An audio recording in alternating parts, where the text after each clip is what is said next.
X का square minus alpha plus beta into x plus alpha into beta. चौथी प्रश्नावली द्विघात समीकरण के इंपॉर्टेंट जो फॉर्मूले हैं इसमें, इस प्रश्नावली में जितने भी फॉर्मूले हैं वो देखते हैं अपन। पहला फॉर्मूला है बी स्क्वायर माइनस 4ac।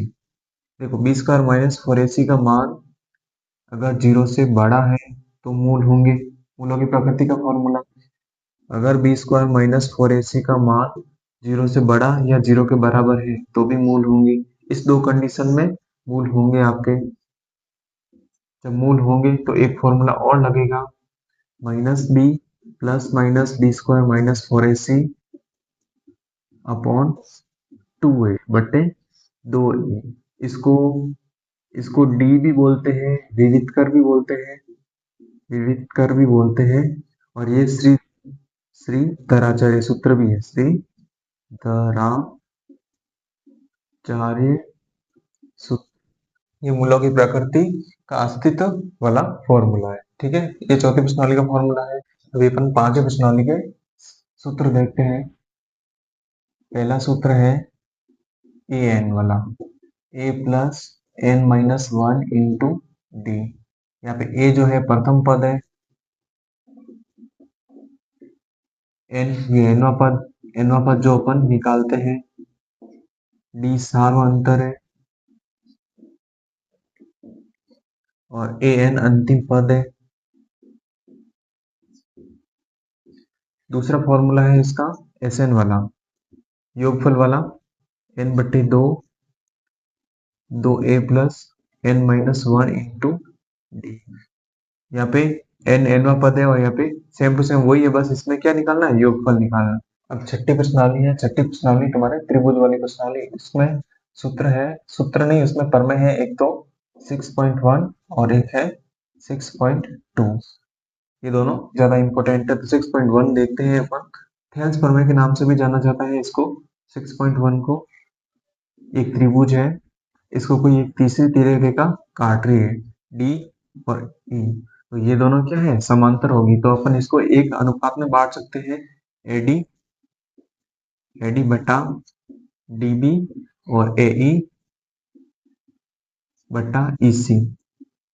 अगर ये दोनों एक अनुपात में है तो ये डीई समांतर होगी बीसी के, डीई समांतर होगी बीसी के। 6.1 है, 6.1 है तो प्रमेय 6.2 होगी, और 6.2 है तो 6.2 है तो प्रमेय 6.1 होगी।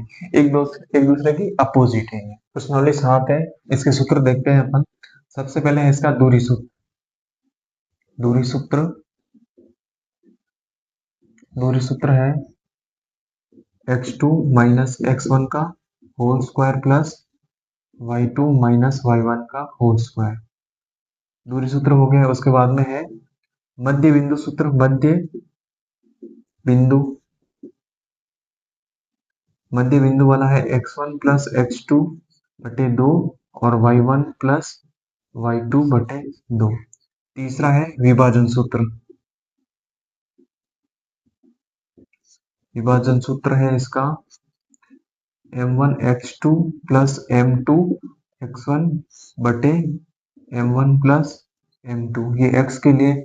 और दूसरा है m1 y2 plus m2 y1 बटे m1 प्लस m2, ये y के लिए। अभी आठवीं प्रश्नावली है त्रिकोणमिति। इसके सूत्र निकालते हैं।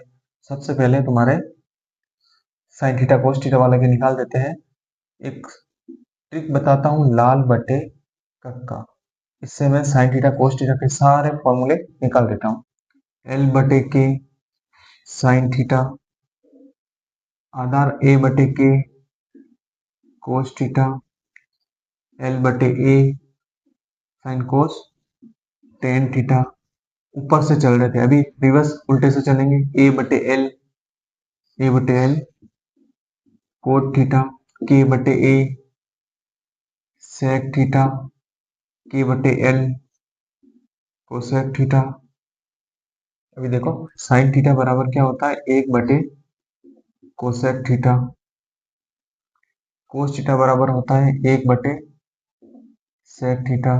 टेन थीटा होता है साइन थीटा बटे कोस थीटा, कोट थीटा होता है टेन का उल्टा, कोस थीटा बटे साइन थीटा, सेक थीटा होता है 1 बटे कोस थीटा, और कोसेक थीटा होता है 1 बटे sine theta.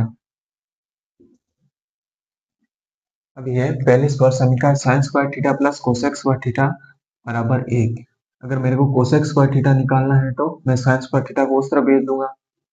Cosec square theta बराबर 1 माइनस साइन स्क्वायर थीटा हो जाएगा। अगर सिर्फ कोस थीटा ही निकालना है, कोस थीटा ही निकालना है, तो इस तरफ क्या लग जाएगा, रूट लग जाएगा 1 माइनस साइन स्क्वायर थीटा। फिर मेरे को साइन थीटा निकालना है तो साइन स्क्वायर थीटा निकालना है तो मैं कोसेक स्क्वायर थीटा को उस तरफ भेज दूंगा, तो 1 माइनस कोसेक स्क्वायर थीटा। फिर अगर मेरे को सिर्फ साइन थीटा चाहिए तो इस तरफ रूट लग जाएगा 1 माइनस कोसेक स्क्वायर थीटा। दूसरी समीकरण है tan square theta minus sec square theta बराबर 1।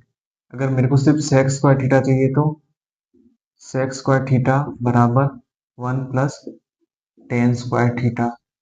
अगर सिर्फ सेक थीटा ही निकालना है तो सेक थीटा ही चाहिए, तो इस तरफ रूट लग जाएगा 1 प्लस टेन स्क्वायर थीटा। अब मेरे को सेक थीटा नहीं चाहिए, टेन स्क्वायर थीटा चाहिए। टेन स्क्वायर थीटा बराबर 1 प्लस सेक स्क्वायर थीटा, और सिर्फ टेन थीटा निकालना है तो अगर टेन थीटा निकालना है तो 1 प्लस सेक स्क्वायर थीटा। तीसरे स्क्वायर समीकरण है coat square theta minus cosec square theta बराबर 1। मेरे को अगर कोट स्क्वायर थीटा निकालना है तो 1 प्लस कोसेक स्क्वायर थीटा।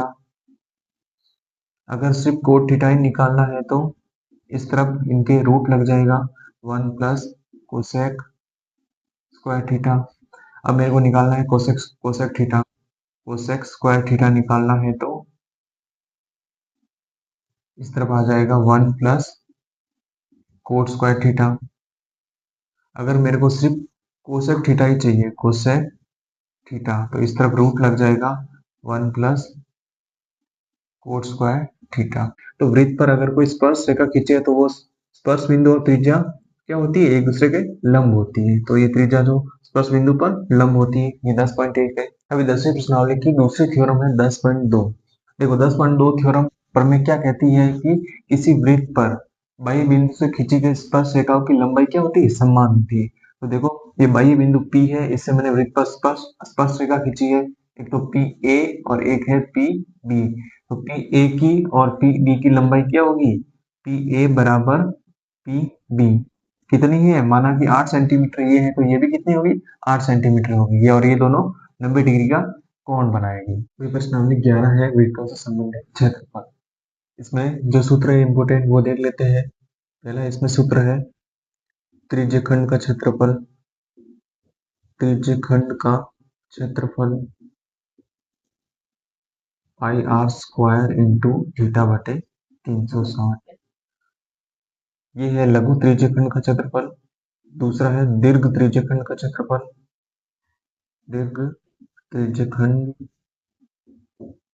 का क्षेत्रफल। दीर्घ त्रिज्यखंड का क्षेत्रफल होता है आपके पाई आर स्क्वायर वृत्त का क्षेत्रफल में से लघु वृत्तखंड का क्षेत्रफल, लघु त्रिज्यखंड का क्षेत्रफल।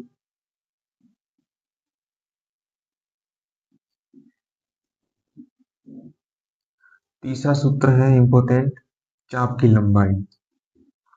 चाप की लंबाई का सूत्र है थीटा बटे 360 इंटू 2 पाई। चौथा है आपके वृत्तखंड। ये त्रिज्यखंड थे, अभी वृत्तखंड है। लघु वृत्तखंड का क्षेत्रफल, लघु वृत्तखंड का क्षेत्रफल पाई आर स्क्वायर थीटा बटे 360 minus r square sine theta upon 2। अभी 12वीं प्रश्नावली पृष्ठीय क्षेत्रफल एवं आयतन के इंपोर्टेंट सूत्र जो है जितने भी है।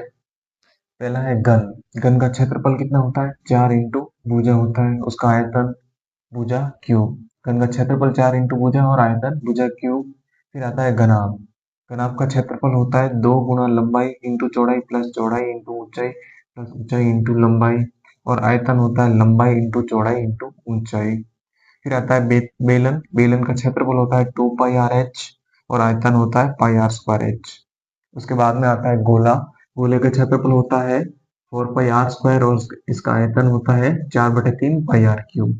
और उसके बाद आता है अर्धगोला। अर्धगोले का क्षेत्रफल होता है 2 पाई आर स्क्वायर और उसका आयतन होता है 2/3 पाई आर क्यूब। और आता है शंकु। शंकु का क्षेत्रफल होता है पाई आर, आर प्लस एल और आयतन होता है 1/3 पाई आर स्क्वायर एच। पहला है माध्य एक्स बार का sigma F x upon sigma F. Sigma है यहाँ पे योगफल। सिग्मा का मतलब होता है जोड़ना या योगफल करना। दूसरा है बहुलक। बहुलक का सूत्र है L plus F1 minus F0 बटे 2F1 minus F2 F0 minus F2 into H. L है निम्न सीमा सीमा लोअर लिमिट और एच जो है वर्ग अंतराल कॉमन डिफरेंस। तीसरा सूत्र है माध्यक M बराबर एल प्लस एन बटे 2 माइनस सी एफ बटे एफ इंटू एच। एन बटे 2 यहाँ पे जो होता है, जो एन टोटल एफ होता है उसका टोटल एफ का बटे 2 करना होता है, वो आता है आपके एन आता है। और सी एफ होती है संचयी बारंबारता।